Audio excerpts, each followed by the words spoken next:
all, it's me, CheesyPaninie, with another video about food.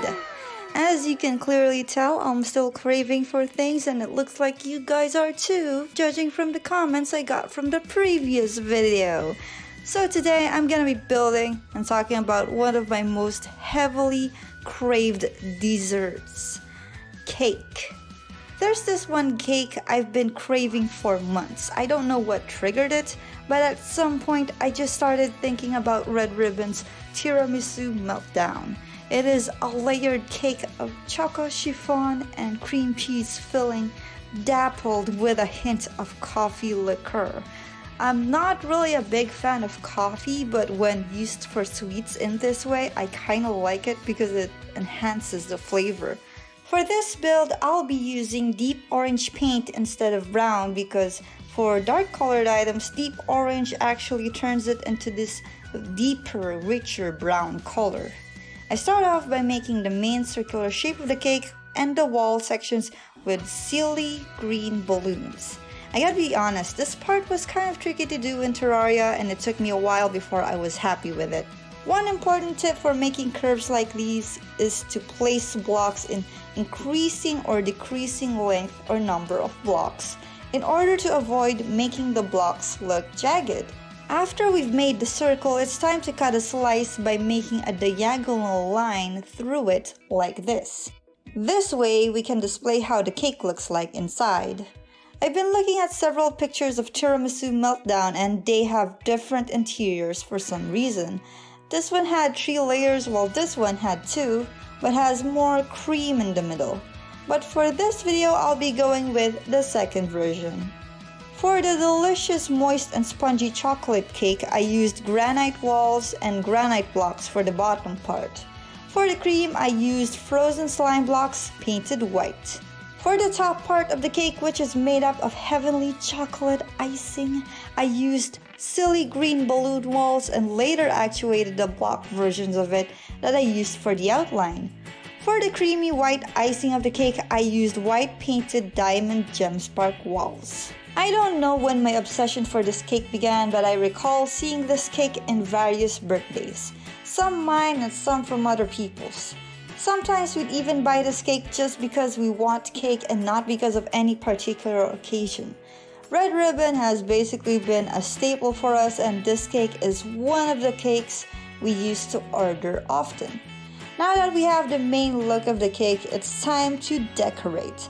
As you can see in this picture, we have chocolate sprinkles at the bottom parts of the cake. To emulate that look, I needed to use a block that was irregular and I decided to use pine tree blocks for this. I actually also used corrupt tendril walls under it, but it wasn't really that visible. There's still a few stray chocolate sprinkles above that and I wanted them to have some gaps here and there. For that, I used spikes and wooden spikes, which I also actuated. I used 2 different types of spikes because if I only used one, I wouldn't be able to separate them like this. I remember there was a time when my cousin visited the house and my parents bought this cake. My mom told my cousin that people in the house don't really eat sweets that much since mom wasn't a sweet tooth and my father was diabetic. And I don't think I can eat a whole cake by myself, so what happened was we took the cake upstairs and ate half of it by ourselves while we watched a movie. Of course, we can't complete the cake build without the plates that contains it. I actually used diamond gem spark walls for this as well, but painted it gray just so it's a little darker and contrasts with the walls of the cake.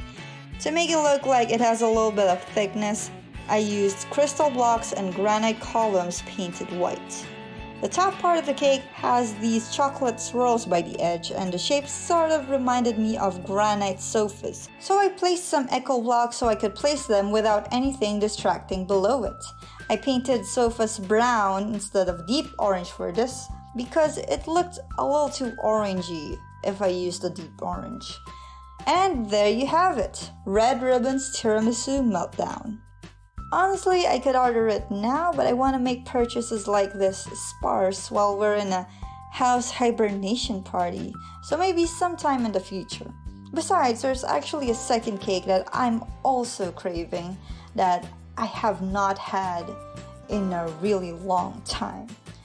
Contis Almond Choco Sans Rival. This cake is made of layers of thin wafers with bits of cashews coated with choco butter icing, topped with roasted almond sticks. I'm literally just reading the descriptions of these cakes from their websites, but I swear I'm not sponsored for this video. Would be cool if I was though. KFC, please sponsor me. Since I didn't want to go through the arduous process of remaking the circle of the cake, I decided to just copy the same cake and change the design since they are almost the same shape and size. Just like the previous cake, I used deep orange paint for almost everything brown. Let's start with the walls. Though it's not exactly the smoothest type of wall, I chose dirt walls because I always thought they looked like they can pass as chocolate, and most of the other walls in the game were a little too dark, and this one was just the right brightness. The tricky part to this cake are these roughly cake piping designs. I don't think the game has items that will let me recreate that part exactly the same way, so I had to accept the fact that my cake piping is gonna look way different, and I might have to take a few creative liberties when designing it. I did a couple of experimentations off screen until I figured out a good pattern. First, I placed a column of Grinch finger wallpaper and placed a line of rope to the right of it to copy that line you see over there. And nothing says ruffles like the irregular... What? And nothing says ruffles like the irregular... What is irregular? Blech. And nothing says ruffles like the irregularities of pine tree blocks. I placed 2 columns of these blocks, then in the third column, the blocks are placed interchangeably. I wasn't very satisfied with this, so I tried experimenting with cobwebs and got this interesting fading effect, which I really liked. Cobwebs really don't get enough love.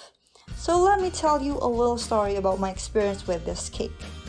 I never really knew about contest cake or food until an ex of mine gave me a Sans Rival cake for my birthday and took me to the restaurant on one of our dates. The thing was, while it was delicious, I had a little difficulty eating it because of my braces. I mean, it's filled with nuts all over the top. So it's not only sticking to my braces, it was also sticking to my teeth. But I didn't really have the heart to tell him to get me a different one because, well, I didn't want to seem ungrateful, but I also really liked it. Like, I really like Sans Rival, guys. But there was this one time where we had a date at the restaurant and I found this cake, Almond Choco Sans Rival. I bought a slice and oh my god, it was heaven. I remember also liking this one more because the outer crust didn't seem to be as tough on my teeth because it has this chocolate icing instead of just nuts all over it. I really like this one more. There's actually more to the story, but I'll get back to it in a bit. For the edges of the cake, I left in some parts with the ruffles but used actuated dirt blocks for the rest. I used crimson teeth wall for the top part of the cake and decorated the edges with pine tree blocks. I used this particular wall because it blends pretty well with pine tree blocks and I needed a wall that was kind of busy and spiky looking so I can somewhat emulate the almond sticks above it. Now for the tricky part, the almonds. There are several items I could use for this, and after scouring the items in the research tab, I decided to use shell piles, Junonia shells, lightning welt shells, and the tulip shells. But I still needed to use something to place these shells on. Echo blocks would have been the obvious choice, but I decided to go with Legion platforms this time because it blended so well with the walls you could hardly notice it, especially when it's painted deep orange. That's why I painted them white at first so I could see where they are. For these shells and shell piles though, I painted them brown so it's a little lighter. I didn't have a pattern for my placement, I just scattered them about and placed them randomly like what I did with the spikes on the first cake. So going back to the story, I told him I liked this one over the original one, but he disagreed and insisted that the original one was better. And I'm actually not sure if I got to eat it again after that one time. But anyways, it's been a really long time since I've had it. At some point, I kind of wanted to tell him that I'd rather that he bought me this instead of the original one for my next birthdays, but I didn't want to seem ungrateful, so he continued to buy me the original one. I think at some level I was hoping he'd remember and buy me that cake instead, but he never did, and that's actually my fault, since I never really told him specifically that I wanted a specific cake.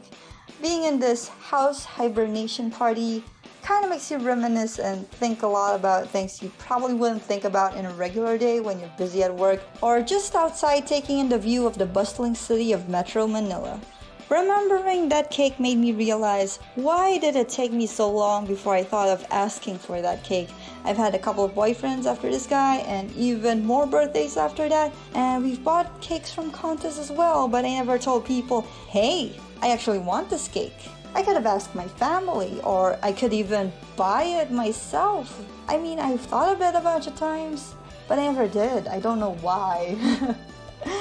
It's funny because isn't that how a lot of us approach life in general? Whoa, getting a little philosophical there, Cheesy. This is just cake. Though seriously, sometimes there are things you shouldn't really think about too much and just go for it. That's why for my next birthday, if that cake is available, I'm gonna go buy it. If not, definitely sometime after that.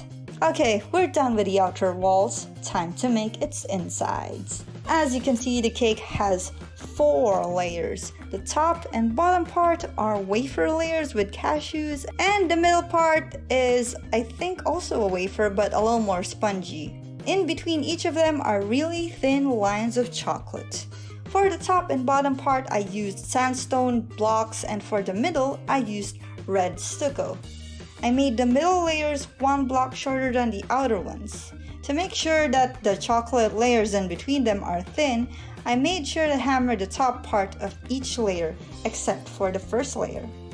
Both of them are painted brown, but I added some deep orange around the red stucco to somewhat imitate the color of the spongy layer over here.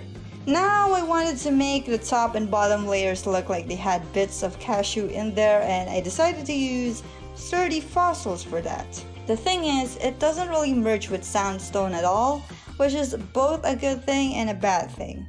I wanted it to kind of half blend and half not blend, and the one block that can blend with both sturdy fossils and sandstone blocks are desert fossils, so I placed a couple here and there, but not completely surrounding each one.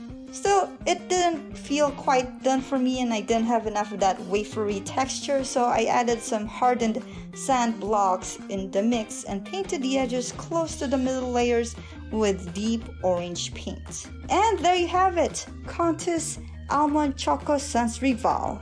I'm really having a lot of fun with these food builds, and I actually plan to make at least 2 more, and after that I might try building other things, unless you guys want me to continue making them. Thank you guys so much for watching. I hope you guys are enjoying the new stuff I'm trying out in the channel. I'm really happy that more people are watching my stuff, and I'm deeply grateful. If you enjoyed this video, please give it a thumbs up and comment down below what kind of cakes you personally like. I'm actually quite curious because I bet there are all sorts of cakes from around the world I probably have never heard of before. If you knew people who might enjoy this, please do share my video to your friends and subscribe if you haven't. As always, I want to thank my fantastic patrons of the month, Sean Gizinowski, Kyle, Routrig, and Scarfy. I'm super grateful for you guys, and I hope you keep supporting me. Anyways, that's it for now. I'm just gonna go do my thing and you guys do your thing, and I'll see you guys later. Take it easy, stay cheesy.